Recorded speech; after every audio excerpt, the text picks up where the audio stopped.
Olá pessoal, tudo bem?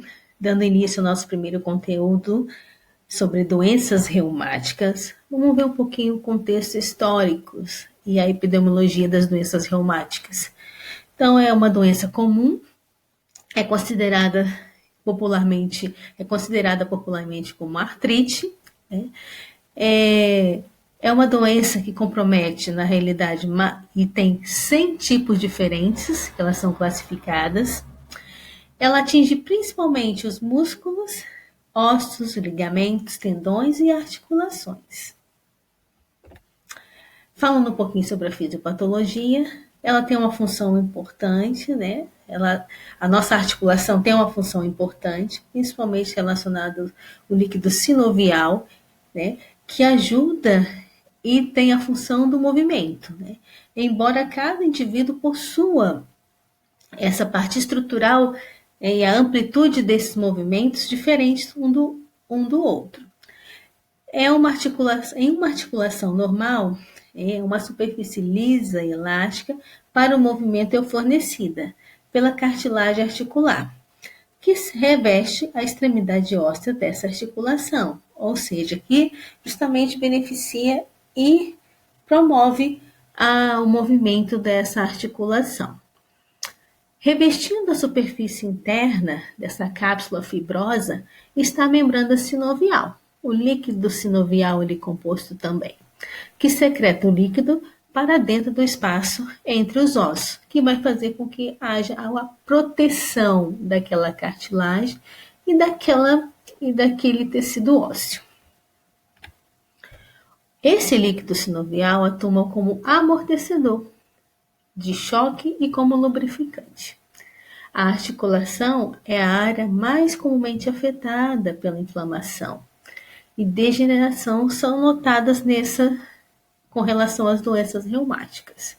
Então, quando há o comprometimento dessa cartilagem e quando não há a produção correta desse líquido sinovial, ocorre a deteriorização da cartilagem, um desgaste dessa cartilagem e também um desgaste ósseo com o passar do tempo. Nas doenças reumáticas inflamatórias, esse processo primário é a inflamação, como resultado da resposta imune do organismo. A degeneração, ela ocorre como processo secundário, que é justamente onde ocorre esse desgaste, tanto na articulação como no tecido ósseo. De modo ao contrário, a doença reumática degenerativa, a inflamação ocorre no processo secundário. Algumas manifestações clínicas podem ocorrer, desde a dor, edema articular, movimentação limitada, rigidez, fraqueza e fadiga. Aí nós temos duas figuras. A figura A é uma articulação normal, sem nenhuma progressão da doença, sem nenhuma alteração do seu líquido sinovial. E a figura B destaca, né, quando há comprometimento em relação à articulação, quando a articulação não tem o líquido sinovial ali composto que para fazer a proteção e servir como amortecedor dessa articulação. Aí normalmente essa cartilagem fica mais estreita, né? Não ocorre a lubrificação, os movimentos ficam comprometidos. E falando desses tipos de doenças, né, a primeira é a artrite reumatoide. Então, o que é a artrite? A artrite somente acomete as pessoas idosas, acima de 60 anos? Não. Então, qual é o conceito de artrite? Então, a artrite é uma doença inflamatória crônica das articulações periféricas. Ocorre uma destruição, né, da cartilagem e também do tecido ósseo. Pois é uma doença autoimune, tem a ver com o sistema imunológico, correlação com o sistema imunológico. Ela tem uma etiologia ainda desconhecida, né, que leva à produção de anticorpos anti-IgG, né?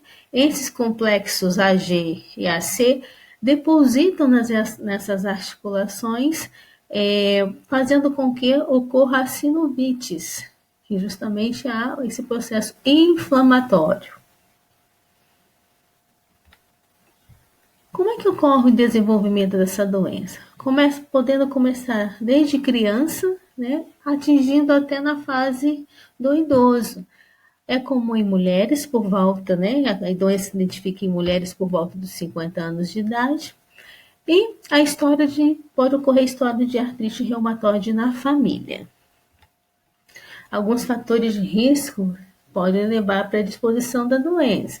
Então, nós temos o fator genético, a exposição a fatores ambientais e possivelmente algum tipo de infecção. Alguns estudos trazem que pessoas que teve contato com sílica, né, ela pode desenvolver muito mais rápido a doença da artrite reumatoide. E também infecções relacionadas a vírus e bactérias. Sinais e sintomas comuns são a artrite ou a sinovite, né? Essa sinovite ela é caracterizada, né, o conceito dela é uma inflamação na membrana sinovial. Essa cartilagem da articulação osso subcondral, ela é prejudicada, é comprometida, tá? Manifesta-se nesse local, por causa desse comprometimento dessa inflamação, rubor, edema, calor, dificuldade nos movimentos, né? Dor e fadiga. Geralmente ela é acompanhada de rigidez para movimentar, principalmente pela manhã, né? Porque pela manhã as pessoas ficaram muito tempo, em torno aí de mais de 6 horas ou 8 horas, sem fazer movimento nenhum, em membros inferiores, principalmente, e isso compromete, né, ao levantar, né, o primeiro movimento, né, de ao sair da cama, muitas vezes pode ser prejudicado, né? E nesse caso, no idoso, comum é ocorrer quedas e fratura de fêmur, tá? Justamente nesse momento da primeira deambulação no período da manhã. E pode durar horas até melhorar essa rigidez relacionada em membro inferior. Aqui nós temos uma imagem que representa muito bem a inflamação persistente das articulações, justamente com a perda óssea e também a perda dessa cartilagem, que serve como proteção, né, levando ao comprometimento dessa articulação, principalmente acontecendo em extremidades, em membros inferiores. Isso não quer dizer que não há comprometimentos em membros superiores. Aqui é característico o aparecimento, né, dessas deformidades em membro superior, né, e em membros inferiores, né, justamente pela perda da articulação e perda óssea. Os exames diagnósticos, nós temos que verificar a anamnese, a história clínica desse paciente. No exame físico é feito pelo médico e também pelo enfermeiro, né, no atendimento domiciliar e também no atendimento na consulta de enfermagem. Temos alguns exames complementares, como em questão do enfermeiro, verificar a deambulação, a marcha desse paciente, como está, verificar a força muscular, tanto em membros superiores como em membros inferiores. Tudo são exames complementares, né, que me ajudam muito a fechar o diagnóstico desse paciente. Tem o exame clínico, exame de sangue ou de imagem e ressonância que ajudam também a fechar o diagnóstico, que são exames complementares. O tratamento, nós temos alguns medicamentos que eles são utilizados para a reabilitação desse paciente, né, que controlam a doença, tá? Então, e que regulam essa autoimunidade exagerada, tá? Então, diminuindo a inflamação e suas consequências para juntos e outros órgãos, né? Não haver nenhum comprometimento. São da classe dos imunossupressores, esses medicamentos, porque é uma doença que está correlacionada ao sistema imunológico. Nós temos também medicamentos antirreumáticos, que são modificadores e controladores da doença, tá? E essa doença ela não tem cura. Então, são cuidados paliativos. E eles têm que ser. Esse cuidado paliativo, ele tem que ser o quê? Contínuo. Né?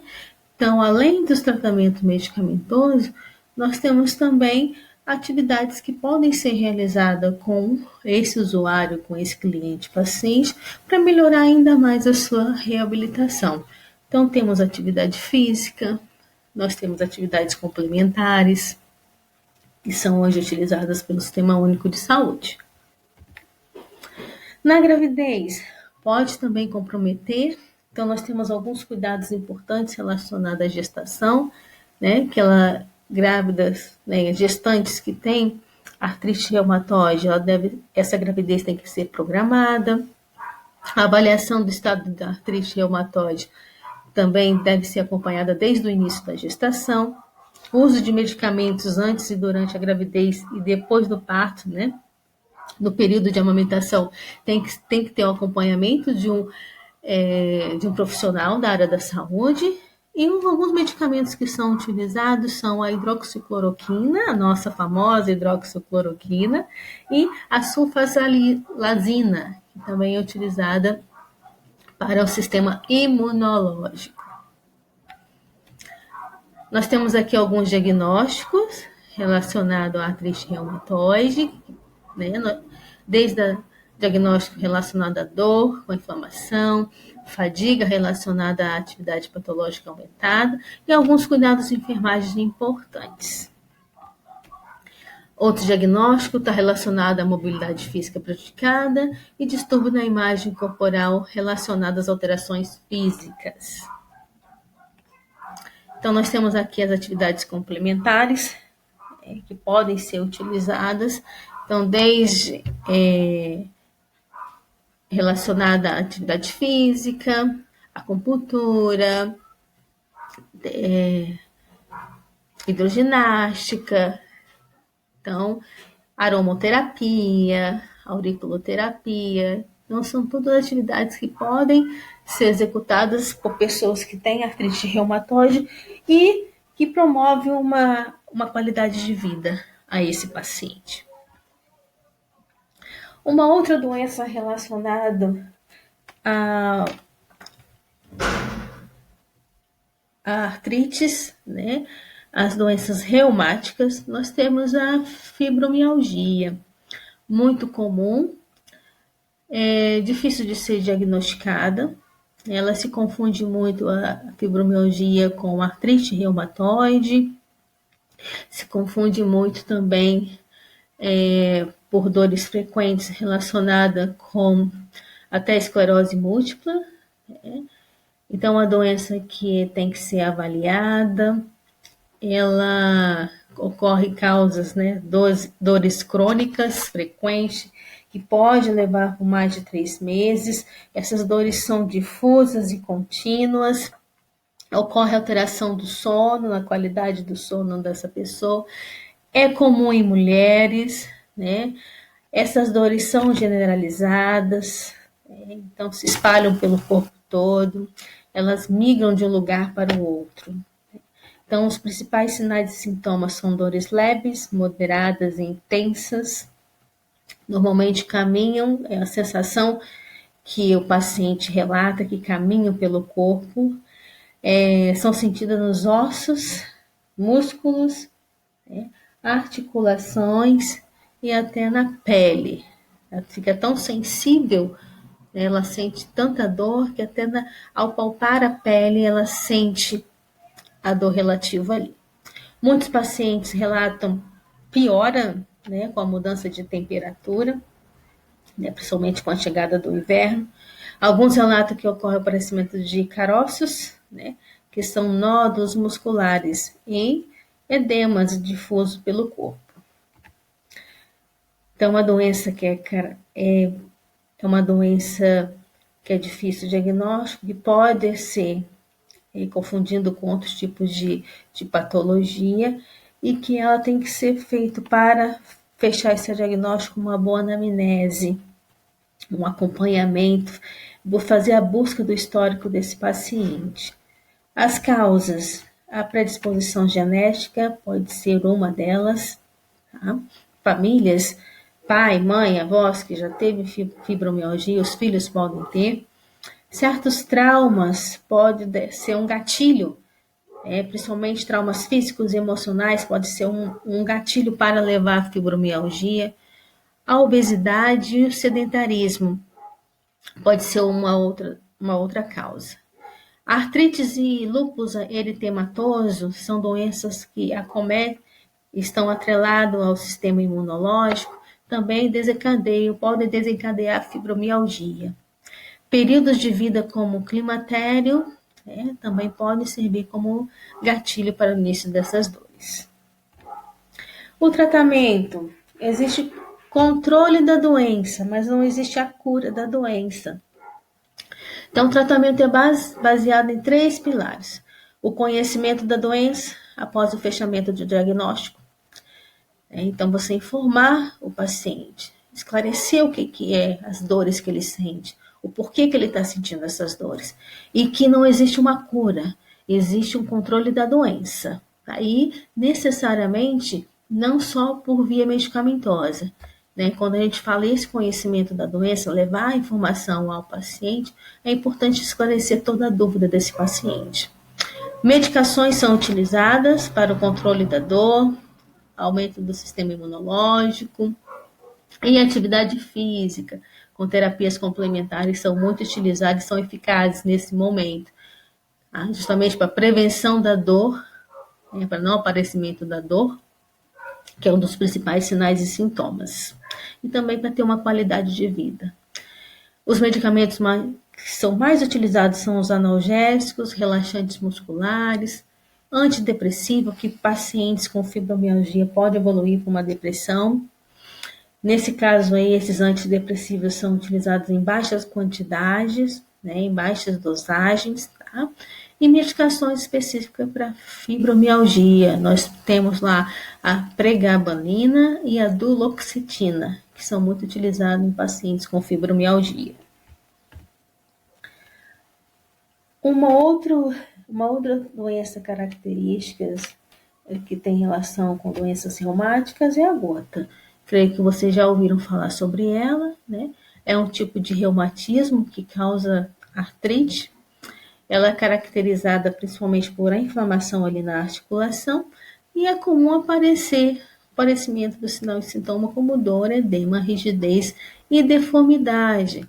Em qual parte do corpo? No hálacus, direito ou esquerdo.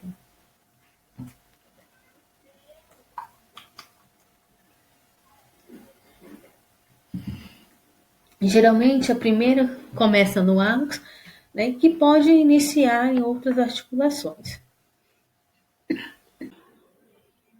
Ocorre o que? O depósito de cristais de ácido úrico, dentro dessa articulação. Então, o excesso de ácido úrico no organismo, que leva, uma das principais causas do aparecimento de gota. O diagnóstico é utilizada a punção do líquido, dentro dessa articulação. Essa artrite ali localizada no hálux é tão típica da gota que até tem um nome especial, que é denominado podágro. Então, podágro é o nome característico e serve também como fechamento de diagnóstico, quando você faz a anamnese, o exame físico nesse paciente. O nível de ácido úrico no organismo, principalmente, ele tem que variar em torno de 2,5 a 3 miligramas. Tá? Em alguns pacientes, ele pode chegar até 7 e não ter sinais e sintomas nenhum, e não ter aparecimento da gota. O tratamento é com anti-inflamatório. A colchicina é muito utilizada para a reabilitação desse paciente. Diminuir a quantidade de ácido úrico também ajuda para evitar que esse ácido úrico forma cristais nas articulações, e deposite formando estofos, depósitos de cristais na pele. Então, Diminuindo a quantidade desse ácido úrico, né, regulando principalmente a alimentação, que nós vamos falar a seguir, pode sim evitar, né, a presença desses cristais, né, que não vai diminuir e não vai evoluir para esses cristais. Nós temos algumas medicações, que é a alopirinol e a benzopromadrona, que é muito utilizada, né, para diminuir e fazer essa alteração relacionada à quantidade de ácido úrico no organismo. Uma outra doença, a doença de Paget, né, que ela é caracterizada pelo crescimento anormal em determinadas partes ósseas. Tá? É comum você verificar que atinge pessoas acima dos 60 anos. Os sinais e sintomas são rigidez na articulação, cansaço, dores e costumam piorar durante a noite, né? Principalmente por causa do aparecimento de deformações ósseas. Normalmente a doença é diagnosticada em pessoas com idade superior a 40 anos, predominante principalmente em homens, né? Os ossos que são afetados, né, são a coluna vertebral, as vértebras, o crânio, ossos longos do braço, né, membros superiores e inferiores, a pelve e ossos do quadril.